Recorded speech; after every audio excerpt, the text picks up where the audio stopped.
Leviticus chapter 15. The Lord said to Moses and Aaron, "Speak to the Israelites and say to them, when any man has a bodily discharge, the discharge is unclean.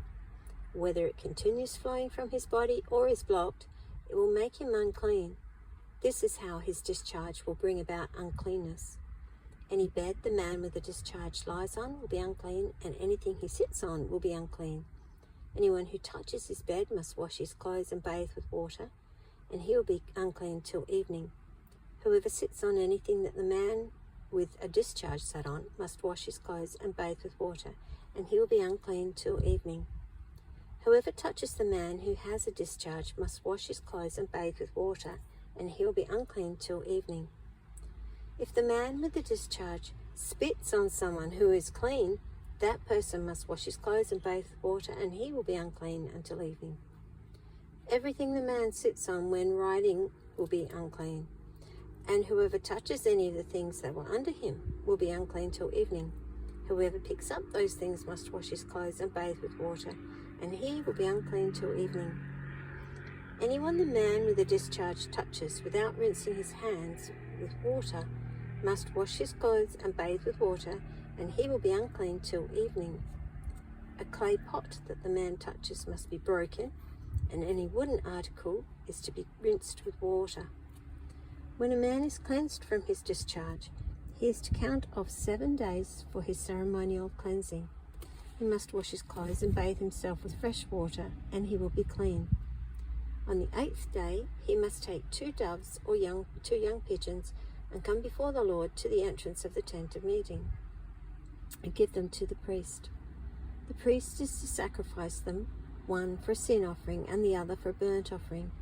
In this way he will make atonement before the Lord for the man because of his discharge. When a man has an emission of semen, he must bathe his whole body with water, and he will be unclean till evening. Any clothing or leather that has semen on it must be washed with water, and it will be unclean till evening.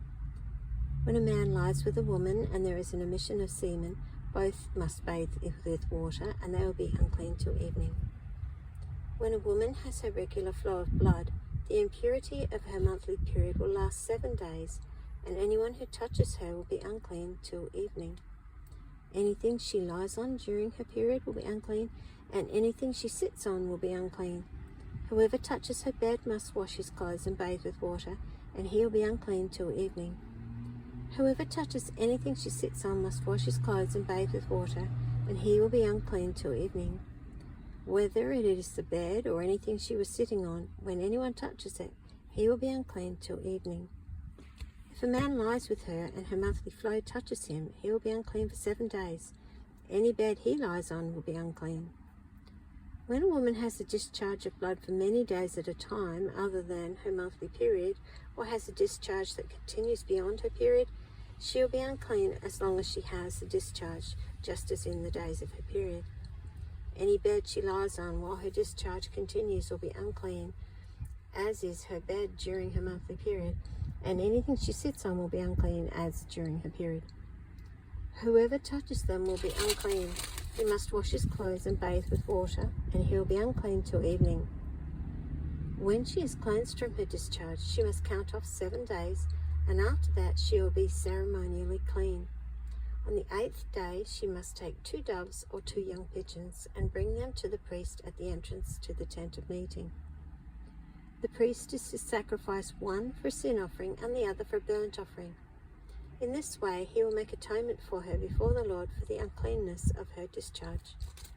You must keep the Israelites separate from things that make them unclean, so they will not die in their uncleanness for defiling my dwelling place which is among them. These are the regulations for a man with a discharge, for anyone made unclean by an emission of semen, for a woman in her monthly period, for a man or a woman with a discharge, and for a man who lies with a woman who is ceremonially unclean.